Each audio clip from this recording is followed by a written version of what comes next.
8 months ago, I experienced one of the most devastating moments of my life. I had a miscarriage.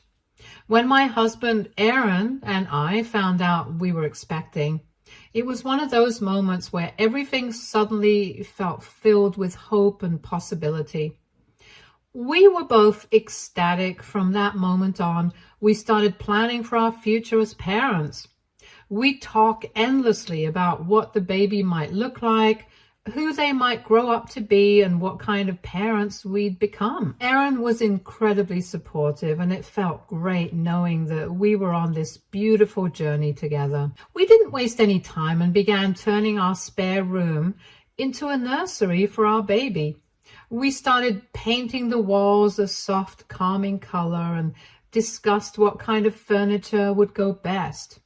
Every little detail mattered. I bought piles of first-time mothers' books, eager to learn everything I could about pregnancy, childbirth, and taking care of a newborn. It was a joyful time filled with excitement and anticipation. Then everything changed in an instant. It was late one night when I woke up suddenly with a deep, unsettling feeling that something was wrong. There was no obvious reason for it, just an overwhelming sense of dread. I rushed to the bathroom, my heart pounding in my chest. When I felt the wetness in my pants and saw the blood, I knew that something was very, very wrong. I immediately started sobbing uncontrollably. It's hard to explain the level of panic and despair I was feeling at that moment.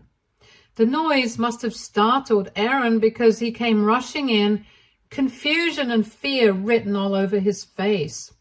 He quickly realized what was happening and, without hesitation, rushed me to the hospital. The ride felt like it lasted forever, with every second dragging on painfully. When we finally arrived and the doctors examined me, I felt like I was holding my breath, clinging to any sliver of hope the baby might be okay. But then the doctor gently delivered the news that no parent-to-be ever wants to hear.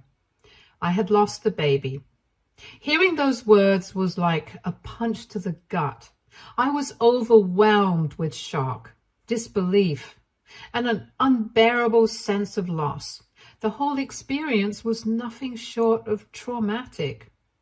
Looking back, I still don't know how my husband, Aaron, managed to stay so strong during those days, because I was completely shattered. After we lost the baby, I couldn't function. I couldn't eat, sleep, or even muster the strength to talk. It was as if the entire world had gone dark, and I was trapped in a fog of grief that I couldn't escape. I was working at that time, but I had to take 2 weeks off just to give myself permission to break down. Those 2 weeks were filled with nothing but tears and an overwhelming sadness that weighed me down like a heavy blanket. I barely left my bed. Waking up each morning felt like a cruel reminder of what had happened. I would open my eyes and for a brief second, I'd forget. Then reality would crash down and I'd remember I had lost our baby. It was unbearable. All I wanted to do was sleep because when I slept, I didn't have to feel the pain. During this time, my family really rallied around me in a way that I will always be grateful for. My parents and my sister would constantly check on me. Every day, someone would call, text, or stop by to chat with me. Even though I wasn't capable of much conversation, my cousins and relatives would visit, bearing food and fruits, trying to nourish me in ways I couldn't do for myself. But no matter how many people came or how much they cared, I was emotionally numb. Despite their best efforts, there was nothing anyone could say to make the sadness go away. Through it all, my husband was my anchor. Aaron took care of me when I couldn't take care of myself. He didn't push me to talk or force me to act like everything was okay. Instead, he was patient, quietly supporting me in any way he could. He brought me meals even when I could barely touch them. He would sit with me in silence when words felt impossible. If it weren't for him, I'm not sure I would have made it through those weeks. He assured me over and over again we wouldn't give up. He believed that in time we could try again once I had healed both physically and emotionally. His faith and optimism were the only things that kept me from sinking completely into despair. Slowly, I began to recover. It wasn't immediate and it wasn't easy. I decided to return to work, mostly because I needed something to distract me from the endless loop of grief and pain I was stuck in. Work gave me a routine, something else to focus on so I wouldn't have to think about the baby all the time. In the quiet moments, though, the grief would return, and I knew I needed more than just distraction. I needed connection. So I joined a few Facebook groups for people who had gone through miscarriages. At first, I wasn't sure if it would help, but as I read through the stories of others, I realized just how many people had experienced the same pain I was feeling. It was comforting to know that I wasn't alone and that my feelings were normal and that others had survived this unbearable loss. I began opening up more and sharing my story, and in doing so, I started to make sense of what I was going through. Right now, I'm still grieving. I don't think that part will ever fully go away, but I've come to a place where I no longer constantly blame myself. That took time and a lot of emotional work. There have been so many moments where I have questioned if it was my fault, if I had done something wrong, but now I strongly believe that some things are just simply beyond our control. I've adapted a mindset of what's meant to be will be, and that perspective has brought me a sense of peace. I've worked hard on my healing to come this far, and I'm proud of that progress. But recently, something happened that has really shaken me to my core, and I feel like it's undone some of the healing I've worked so hard for. It happened at my sister's baby shower, which took place last week. For some context, my sister Maggie found out she was pregnant about 2 months ago. She announced her exciting news to our entire family almost immediately, but for some reason, I wasn't personally told by her. I had to find out through one of our cousins, which caught me completely off guard. It stung, not because I wasn't happy for her, but because Maggie and I have always had a good relationship. She had been there for me, especially during my miscarriage, offering comfort and support when I needed it most. So naturally, I was surprised and honestly a little hurt that she hadn't called me herself to share her happy news. When I talked to her about it later, I tried not to let my emotions get the better of me. I didn't want to make her feel bad, but I also needed to understand why she hadn't felt comfortable coming to me directly. She explained that the reason she hadn't told me was because she didn't want to spoil my mood by announcing her pregnancy, knowing that I was still grieving the loss of my own baby. I could tell that she wasn't trying to hurt me. She didn't want to add to my pain. And in her mind, keeping the news from me was her way of protecting my feelings. But I reassured her that no matter what I was going through, I would always be happy for her. I made it clear that she should never feel like she couldn't share her joy with me just because I was still dealing with my own grief. I explained that despite the sadness I carried, I would still love her baby just as much as I would have before. I was still going to be her baby's aunt, and I wanted to be a part of this new chapter in her life. It was important to me that she knew that my love for her and her baby wasn't diminished by my loss. She seemed relieved after our conversation and was happy that I was so understanding. She promised that she would keep me updated from then on, which felt like a positive step forward. Over the past few weeks, I've made an effort to support Maggie as much as I can, especially since she's going through this pregnancy largely on her own. You see, Maggie is currently going through a divorce from her husband, Tyler. The news of their divorce has been a shock to everyone in our family, including me. I always thought Tyler was a decent stand-up guy, and we had even become good friends over the course of their marriage. He had seemed so devoted to Maggie, always treating her with love and respect. I remember thinking how lucky she was to have someone like him by her side, and they always appeared happy together. That's why it came as such a surprise when Maggie told us they were splitting up out of nowhere. The reason she gave us was very vague. She said they were divorcing due to irreconcilable differences, but she didn't elaborate much beyond that. Whenever anyone pressed for more detail, she simply said that Tyler couldn't handle their marriage anymore and left it at that. I did feel like there was something we weren't being told, some missing piece of the puzzle, but Maggie didn't seem eager to discuss it, and I didn't want to push her for answers she wasn't ready to give. All I knew was that Maggie needed support, and I wanted to be there for her in whatever way I could. I've even gone with her to some of her ultrasound appointments and visits to the gynecologist. Even though Maggie and Tyler are in the midst of a divorce, they have managed to maintain a cordial relationship. That's probably why my sister decided to hold her baby shower at Tyler's new place. He had recently moved into a house with a nice backyard, and Maggie thought it would be the perfect spot for all of us to gather, relax, and celebrate her pregnancy. Before the baby shower, Maggie invited me, our mother, and some of our cousins out for lunch to help her plan everything. We were excited to be part of the process, as it's customary for us to plan family events together, and this baby shower felt especially important.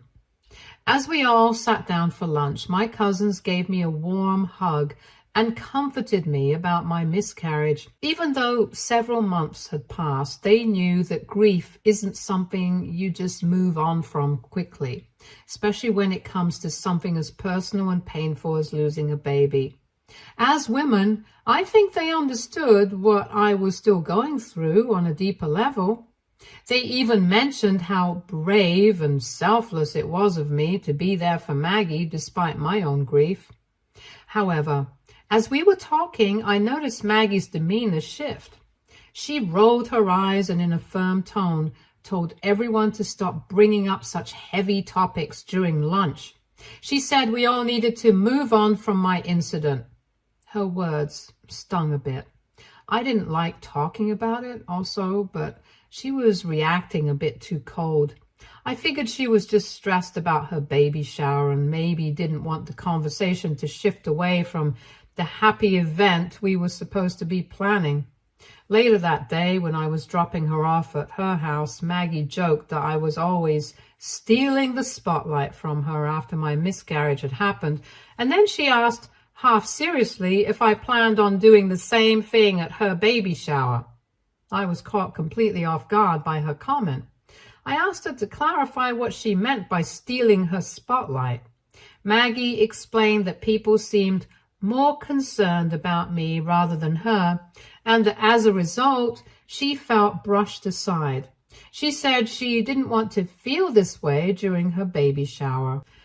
I immediately felt bad and apologized to her. I assured her that no one intended to make her feel less important and that I would do my best to make sure my incident wouldn't come up during her baby shower. I didn't want to take away from her special day or make her feel neglected in any way. Maggie didn't say much after that. She just shook her head in disdain, and our conversation ended awkwardly. I did understand that Maggie wanted to feel fully supported and loved during her pregnancy, especially with everything she was going through with her divorce, but I didn't realize that my loss had made her feel sidelined. The baby shower was 3 days ago, and I did everything I could to make sure the focus stayed on Maggie and her baby. I didn't want any attention on me. This day was about Maggie, and I wanted her to feel the support and love she deserved. But despite my efforts, several people still came up to me throughout the event, giving me warm hugs or gentle pats on the back. I know they meant well. However, with each hug or gesture of sympathy, I could sense Maggie's eyes on me. She didn't say anything directly, but I could feel her discomfort and irritation growing. I didn't want to make the day about me, and I certainly didn't want to cause any drama. I just wanted to enjoy the event, to celebrate my sister and the baby she was bringing into the world, but I was hyper aware of how Maggie might be perceiving the situation. During the event, I also met Tyler after what felt like ages. I gave him a hug and he seemed genuinely happy to see me. Despite everything that had happened between him and Maggie, it felt like we were still on good terms. He even apologized for not being there for me after everything I had been through over the past few months, referring to the miscarriage. I brushed it off as I understood that him and Maggie were also going through their own thing. Tyler had lost some weight and there was a noticeable change in his demeanor. He didn't have that same vibrant energy he used to. Instead, there was a hint of sadness in his eyes. It made me wonder how he was truly coping with the divorce and the changes in his life. Even though Maggie hadn't gone into detail about their split, it was clear that Tyler was struggling in his own way. My husband, Aaron, had also come to the baby shower, so he, Tyler, and the other men stayed busy in the background making barbecues and chatting amongst themselves. At the baby shower, everyone had brought thoughtful gifts for Maggie and her soon-to-arrive baby.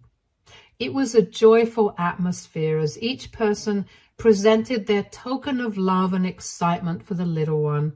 One of my cousins had crocheted a beautiful baby blanket. My father gifted Maggie a baby rocker, and my mother splurged on a brand new stroller, which Maggie was thrilled about. For my gift, I decided to give her a couple of parenting books that had helped me during my pregnancy, along with a baby shawl that held deep personal significance for me.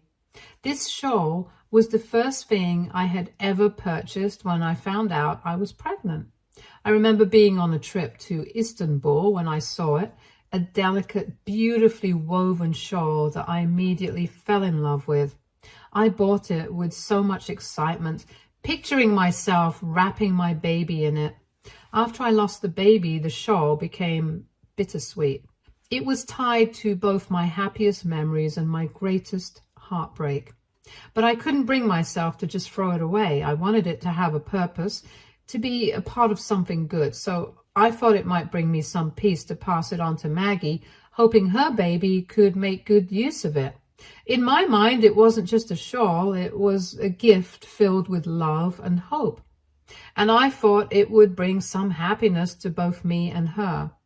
However, when Maggie opened the gift and pulled out the shawl, she froze. Her expression shifted from surprise to anger.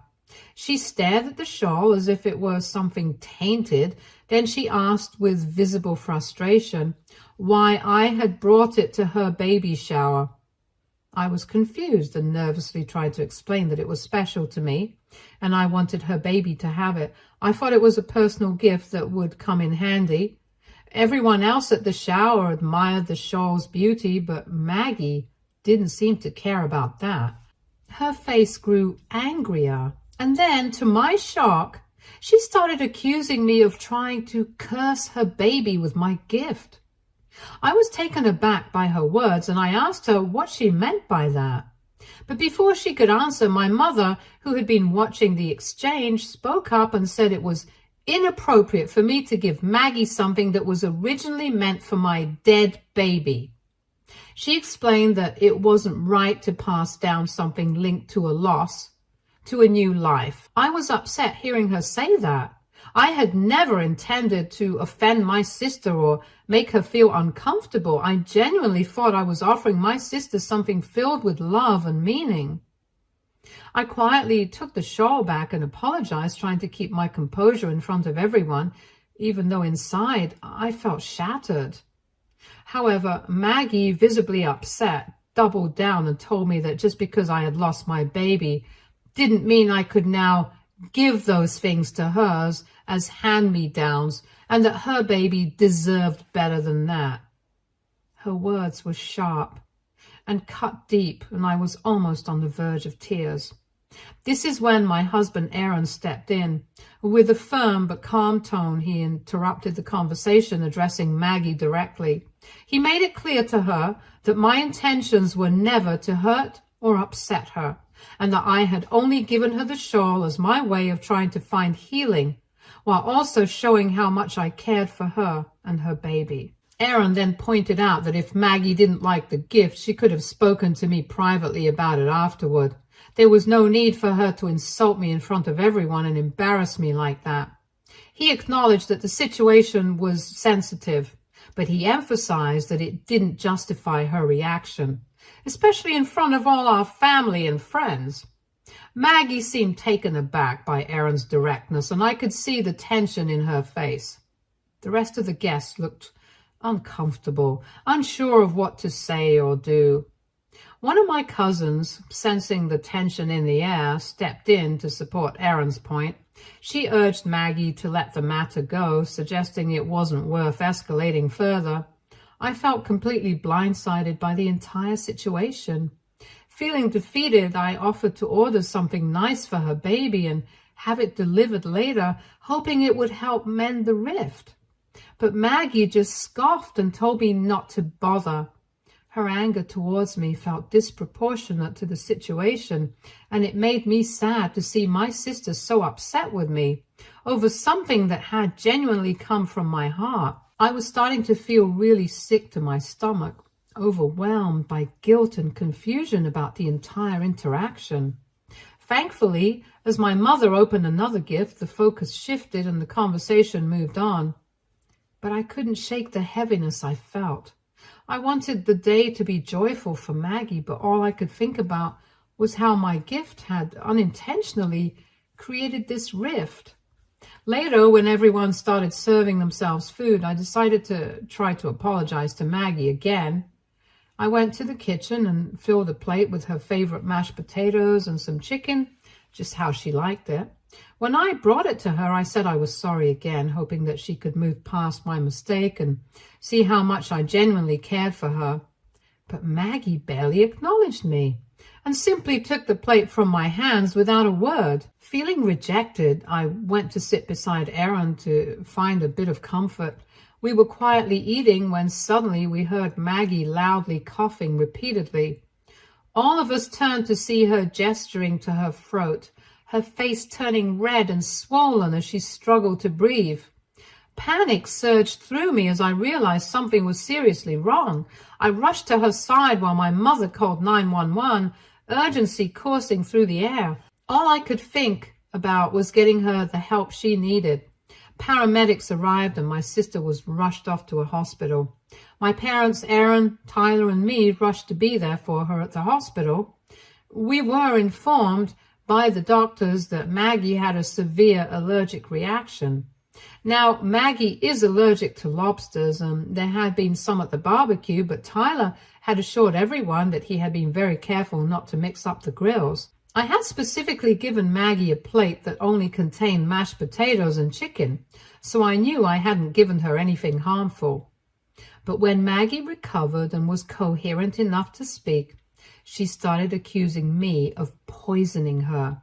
She told my parents how I had been the one to bring her food after she had insulted me for my gift, so I might have done something to her food that triggered her allergic reaction. I was completely baffled. How could she think I would do something so malicious? I argued that I would never harm her or her baby, and it was unfathomable to me that she would even suggest it. Yet she refused to believe me. In a fit of rage, she screamed at me to get out of her hospital room. Aaron and I exchanged glances, and both of us were stunned, and we quickly left, not wanting to escalate the situation further. Since that day, everything has spiraled out of control. My parents, siding with Maggie, have placed the blame squarely on me for the entire incident. They believe I somehow endangered her and her baby, and other family members have caught wind of the drama. Suddenly, I'm being accused of being jealous of Maggie's pregnancy, and perhaps I allowed that jealousy to cloud my judgment and harm Maggie. The notion that I would ever act on those feelings in such a harmful way is absurd to me. Yet somehow, people are buying into it. My only fault is giving her that plate of food. I swear, I never gave her any lobsters. But somehow I am now being blamed for everything. It's making me feel so guilty, and now my parents are pushing me to admit to everything and apologize to Maggie. They're saying I am stressing my sister out by escalating the situation unnecessarily when she's already so vulnerable due to her pregnancy. AITA if I don't apologize to Maggie since I'm not the reason she was poisoned? Update 1. Wow, I did not expect my post to blow up. In a few days, I have received hundreds of DMs from strangers. First of all, I want to express my heartfelt gratitude to everyone who has reached out with words of support for my loss. Your kindness means the world to me. I also appreciate that many understand my intentions behind gifting the shawl to Maggie. I truly wanted to give her something beautiful and meaningful and did not expect her to take it the wrong way. She is clearly resentful of me because of the attention I've been receiving due to my miscarriage. I wish she could have talked to me about it and resolved her feelings rather than let it fester. Now, addressing the main issue, I have refused to apologize and have stood by my words. This has led Maggie to publicly accuse me on her social media of trying to poison her food. She claims she's always been there for me, yet I'm constantly trying to overshadow her. Suggesting my jealousy of her pregnancy prompted me to act this way at her baby shower. Reading her post has left me mortified. To resolve this once and for all, Tyler has invited everyone to his place, insisting we need to address the situation face to face before the baby arrives, and this issue becomes even more complicated. My parents have reached out and are encouraging me to go, but Aaron and I are not really certain. Update 2. How the tables have turned. So Aaron and I begrudgingly decided to join Tyler and Maggie for a sit-down as a last, desperate attempt to resolve things. My parents were also there, hoping to help. Maggie started by demanding that I apologize and publicly admit that I had, in fact, poisoned her. I scoffed at her accusation and was about to deny it once again when Tyler suddenly stood up, saying he had something to show all of us. Well, guess what? It turned out that Tyler had cameras installed all around his house, capturing everything that had happened during the baby shower. He decided to share the footage with us to clear things up once and for all. When we watched the recording, it showed me giving food to Maggie just as I had described. There were no lobsters anywhere in sight. The footage showed Maggie eating and chatting with others. However, in the middle of her meal, she started looking around and repeatedly asking for sauce. One of my cousins had some sauce on her plate and offered Maggie a chance to dip her chicken in it. Since that cousin was eating lobster, it was definitely a bad idea for Maggie to use the sauce from her plate. Foolishly, my sister dipped her chicken into that sauce. Moments later, Maggie began to cough. Her allergic reaction had clearly been triggered by that sauce. As the video played, I could see my parents' faces pale as they absorbed what had just unfolded, and they realized that Maggie had been blaming me for something that wasn't my fault at all, and they had been supporting her. Maggie started to argue, fumbling to justify her claims. She said there's no guarantee that her reaction was caused by eating from my cousin's plate, and insisted that I might have mixed something into her food earlier. However, thanks to Tyler, my parents did not believe her any longer. I yelled at Maggie for publicly defaming me on social media. My husband then threatened her that we would use this footage and sue her for false accusations if she didn't take down her posts from social media immediately. My parents' expressions were filled with regret as they turned to me, their eyes filled with sympathy. They apologized for unjustly accusing me. However, I pointed out to my parents that they were very quick to support my sister, and had there been no evidence, they would have probably continued to support her. I turned to my mother and asked her if she would now go around and clarify the situation with other family members. Since she had been one of the loudest voices in blaming me, I believed it was important for everyone to know the truth, especially given how much damage had been done. However, my mother tried to brush it off. She said that nobody really cared about who was right or wrong in this situation. What mattered was that I was no longer implicated in what happened to Maggie. I felt that was deeply unfair, and I told her that if she didn't take the initiative to set the record straight and acknowledge Maggie's own responsibility for her allergic reaction, then I couldn't have a real relationship with them anymore. My parents kept trying to de-escalate the situation without really acknowledging their own accountability. Eventually, Aaron and I left the place after taking a copy of the footage from Tyler and thanking him for revealing the truth. Since then, my sister has taken down her post from her social media, but my mother still hasn't clarified to anyone about what really happened. So I am really pissed with her for being okay with me being painted as the villain in this situation. Update 3. Thanks everyone for your suggestion. In response to everything, I decided to give Maggie a taste of her own medicine. I posted the video Tyler had shown and shared how both my sister and parents had unfairly accused me of her allergic reaction. I highlighted how Maggie was careless enough to eat from someone else's plate and essentially poisoned herself. As expected, the video caused a stir. Many family members who had initially sided with Maggie and blamed me have since called back to apologize. Some are even mocking her now, furious that she endangered herself and put the blame on me without any proof. I plan to take the video down soon, now that the damage is done. My parents have called me repeatedly, but I've been ignoring their calls. Aaron and I have decided to go low contact with the family until my parents recognize their mistakes. Stay tuned for more stories from Argo Relationships.